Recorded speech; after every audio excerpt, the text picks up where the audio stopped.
What if I told you the most expensive thing in an old money wardrobe isn't the watch, or the shoes, or the suit? It's the luxury overcoat hanging over all of them, and it's the one garment the luxury industry has spent 40 years teaching you to buy wrong. King Charles has worn the same double-breasted tweed coat for over 35 years, a coat from a house that doesn't advertise, worn long enough that the cloth learned his shoulders. Here's what most people miss.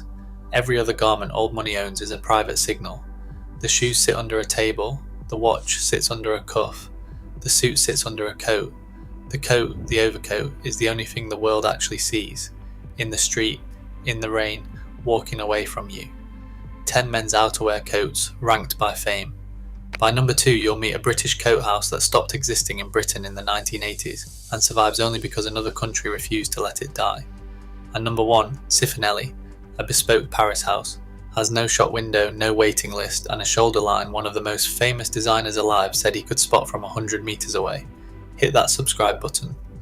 We put out new videos every week pulling apart what old money actually wears, so you stop paying for logos and start paying for cloth. So let's get into it. 10 old money coats ranked from famous to absolutely invisible. Number 10. Barbour. The coat everyone thinks is the answer. Barbour began in 1894 in South Shields importing oilcloth for fishermen and dock workers. For a century that's all it was, working clothing for wet men doing hard jobs. The turn came in 1980, when Dame Margaret Barbour designed the Bedell, and 3 years later the Beaufort, drawn from French shooting jackets, with raglan sleeves so a man could swing a gun and a pocket in the back for whatever he brought down. Every detail on that coat answers a question somebody asked standing in a wet field. The proof isn't in the 3 royal warrants, it's in the wearing. The late Queen liked her Beaufort enough that when Barbour repeatedly offered to replace the worn one, she turned them down and kept the original for 25 years. What still holds is the relationship. A Bedell takes 160 parts and 36 people in the Simonside factory to build, and that factory will re-wax and repair it for you decades later. So what went wrong? Barbour got famous, and famous means everywhere. Everywhere means the coat stopped telling anyone anything. It's hanging on a peg in 10,000 boot rooms right now, and that's exactly the problem. Number 9. Crombie, the name that outlived its own mill. John Crombie started weaving in Aberdeen in 1805. By the 1850s his cloth had won awards from Queen Victoria and Napoleon III, and London tailors were sewing Crombie labels into coats they'd cut themselves, because the name sold the coat. Churchill wore one. So did Cary Grant and Kennedy at his inauguration in 1961. The word sits in the Oxford English Dictionary, and the company still sues anyone using it generically. But here's where the proof stops matching the marketing. Production at Grenfell Mill in Aberdeen ended in the early 1990s. The company ceased trading at the start of the pandemic in 2020, and in 2022, it was bought by its first new owners in over 40 years. The most recognised coat name in Britain outlived the mill that earned it by 30 years. What still holds is the shape. A 3/4 length dark wool overcoat, clean through the shoulder, no belt, remains correct over a suit. Just understand you're buying a shape, not a lineage. The name is famous. The thing that made it famous has been shut for a generation. Number 8. Mackintosh. The coat so good it became a common noun. In 1823, a Scottish chemist named Charles Mackintosh patented a way of bonding 2 layers of cotton with rubber. It was the first genuinely waterproof cloth a man could wear and still move in. 2 centuries later, people who've never heard his name still call any raincoat a Mac. The genuine article is still made at the Cumbernauld factory in Scotland, where each coat is cut, glued and sewn by a single craftsman from start to finish. Every seam is glued and taped by hand, and that's what makes it completely waterproof rather than mostly waterproof. The proof isn't in the label, it's in the process, because that process is expensive enough that almost nobody else will do it. But something did shift. The brand was bought in 2007 by the Tokyo firm Yagi Tsusho, and the bonded cotton is now produced in Japan and shipped to Scotland. The hands are still Scottish. The supply chain isn't. It's a British-made icon kept alive by Japanese money, and half the men wearing one have no idea. Number 7. Lavenham. The coat that started as a horse blanket. In 1969, in the Suffolk village of Lavenham, a woman named Mrs. Elliot decided the horse rugs of the day were unacceptable. Made of jute, they soaked up rain, doubled in weight, and started to smell. She made one from quilted nylon instead. Here's the detail that matters. Mrs. Elliot was a lady-in-waiting to Queen Elizabeth II. This isn't heritage invented by a marketing department. It's a woman inside the royal household deciding her horses deserve better and being right. The proof isn't in the origin story, it's in the fact they never left. Every Lavenham item is still made in a Suffolk factory 6 miles from the original site, by more than 100 craftspeople, with all the fabric quilted in-house. Then quilting got cheap. Every high street brand sells one now, assembled somewhere with no relationship to the garment at all. Meanwhile, the real one hangs in a hallway in Suffolk, 3 miles from the field it was designed for. Number 6. Cordings. One shop, 187 years. John Charles Cording opened in 1839, moved to 19 Piccadilly, and was incorporated in 1902. The company has traded from that same building ever since. Cordings didn't follow the country clothing tradition, it invented significant parts of it. The covert coat is theirs, so is the Tattersall shirt. They made riding boots for the Queen Mother and the Duke of Windsor. Now here's the detail that tells you everything. Look at the cuffs of a covert coat and you'll find rows of stitching that appear to be decoration. They aren't. Hard riders wore their cuffs to shreds on thorn and hedge, and their tailors bound them with stitching to repair them. The more rows, the more the coat had been through. It reads like service stripes. The proof isn't in the advertising, because there isn't any. It's in a repair scar that became a design feature 2 centuries ago, and never left. It nearly vanished. By the early 2000s, Cordings was in real financial trouble, and Eric Clapton, a customer since his teens, bought half the company in 2003 and saved it. The oldest country outfitter in Britain exists because a guitarist wouldn't let it close. If you're seeing the pattern that the further you get from the marketing budget, the closer you get to the actual coat, hit that like button. There are 4 left, and they get better as they get quieter. Number 5. Private White V.C. The last factory standing. Manchester was once called Cottonopolis because it was the centre of the finished cotton trade for the entire world. Hundreds of clothing factories, tens of thousands of people. Today there's one left. It's called Cottenham House, built in 1853 on the Irwell, and it's standing because of one man's great-grandfather. Jack White was a private in the First World War, awarded the Victoria Cross for his actions in Mesopotamia in 1917. He returned a regional hero, apprenticed in his local factory as a pattern cutter, and eventually owned the building. 3 generations later, his great-grandson James Eden was working in finance in London.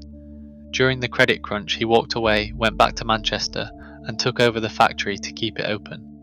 The proof isn't in the story, it's in the sourcing. Eden buys more than 90% of his materials within 20 miles of that factory, British made from start to finish, and almost nobody in luxury outerwear can make that promise.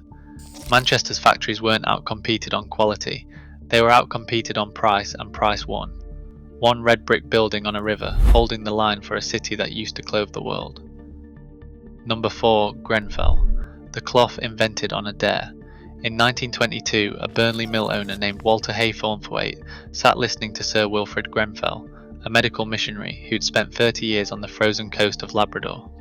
Grenfell said something he couldn't shake, that you can't keep a statue warm by wrapping it in fur, and clothing has to block wind while letting the body breathe. It took a year. He spun yarn from the finest Egyptian cotton, the same long staple fibre used in the sharpest shirting, and strengthened his looms to take it, and the finished cloth ran to 600 threads per linear inch, creating a gabardine so tight it was virtually self-waterproofing. He sent the first length to Labrador as a gift, and Grenfell wrote back, saying the public deserved it and lent it his name. The proof isn't in the mill, it's in where the cloth went. Malcolm Campbell took the land speed record at Pendine Sands in a Grenfell racing suit. Admiral Byrd flew toward the North Pole in a Grenfell flying suit, nearly 16 hours in the air. It went up Everest. Then nylon arrived and nobody had to be clever anymore. It's folded in a wardrobe in a house that has a name instead of a number.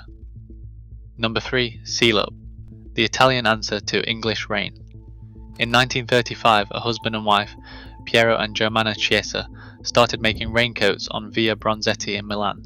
They built the name by welding the English word sea to the Milanese dialect word for wolf, Sealup, a sea wolf. They had no international business whatsoever, and named the firm as though they did. In 1959, they built a factory on Via Gallerate that tells you exactly who these people were. The architect designed the roof so natural light fell evenly across every worker's bench, and there was a room inside for the staff to rest in. It's been a long time since a clothing company built light quality into the roof for the people sewing. The proof is in the archive. Sealup holds more than 2,500 of its own garments going back to 1935, and every collection is drawn out of it. It almost became famous once. In the early 60s, Jacqueline Kennedy wore an ivory and brown Sealup raincoat, and the brand surfaced for a moment before sinking straight back under. 90 years in, there's one flagship near La Scala, and almost nobody outside Italy and Japan knows the name. Number 2. Invertere, the British coat house that Britain lost. In 1904, in Newton Abbot in Devon, Harold Parkin and his brothers did something nobody had done. They built a coat you could turn inside out. Tweed on one face, gabardine on the other, finished on both sides so either could be worn out. 2 coats in one, and it held patents. For most of the 20th century they made overcoats, reversible top coats, raincoats and duffel coats, most of the work done by hand. Men who knew coats knew Invertere the way they knew Burberry, and plenty thought it was better. That's not a throwaway comparison. Burberry was the obvious name, the one with the shop windows and the advertising. Invertere was what the people inside the industry actually wore. Then in the 1980s it stopped. The brand disappeared from the market entirely. Here's the part that should stop you. It came back in 2013, revived by a Japanese company. A British coat house founded in Devon, inventor of the reversible coat, resurrected because buyers on the other side of the world thought it was worth saving when its own country didn't. The proof isn't in the patents, it's in that gap. 30 years of nothing ended by strangers. Nothing dramatic killed it, no scandal, no collapse worth reporting. British coat making quietly stopped being profitable, and one of the best of them switched the lights off. It's on a rail in a Tokyo shop right now, with a Devon town's name inside the collar and nobody in Devon watching. Number 1. Cifonelli. There's no shop window. There's a door on Rue Marbeuf in Paris, and behind it, on the floor above, more than 40 artisans working almost entirely by hand. This is bespoke tailoring at its most absolute, every coat cut and constructed to a single person's body, with no shortcuts and no ready-to-wear shorthand. The house was founded in 1880 by Giuseppe Cifonelli in Rome. His son Arturo, educated in London, moved it to Paris. Today it's run by the 4th generation, 140 years, one family, no dilution. Above everything else, they're coat makers. The Cifonelli overcoat is the signature garment, built around a shoulder that exists nowhere else. Most of that shoulder carries almost no padding. Then right at the end there's a deliberate thickness running out into the top of the sleeve, creating a wide, strong sleeve head that's a continuation of the shoulder rather than something attached to it. The cloth is invariably the finest available, cashmere, vicuna, the best Scottish wools, but the cloth is almost beside the point. The shoulder is the point. Here's how well known that shoulder is to people who actually know. Karl Lagerfeld said he could recognise a Cifonelli from 100 metres away. 100 metres, not across a room, across a street on a stranger from behind. The proof isn't in the price, it's in that sentence, because it means the coat is identifiable without a single visible mark on it. No logo, no hardware, no pattern, just a shoulder. You can't buy one quickly, you can't buy one online, and there's nothing on it to photograph. It's walking down a street in Paris right now and you'd never know, which is the entire point. If you made it to the end, you've learned something most men never work out. The coat is the loudest thing you own and the one you're most likely to get wrong, and the ranking runs backwards. The further a name sits from your recognition, the closer it sits to being worth the money. Smash that like button if this changed how you look at the coat rack, and drop a comment telling me which one caught you off guard. Are you Team Grenfell, a cloth invented because one sentence wouldn't leave a man alone? Team Sealup, 90 years and one flagship with almost nobody watching? Or Team Cifonelli, a shoulder you can name from 100 metres? If you haven't subscribed to the Luxury Meltdown, hit subscribe and ring that bell so you never miss one. I'd love to have you on this journey with us. Remember, the most expensive thing a man wears usually isn't the thing with the name on it. It's the thing that's been quietly right for 100 years, hanging in a room you haven't been invited into yet.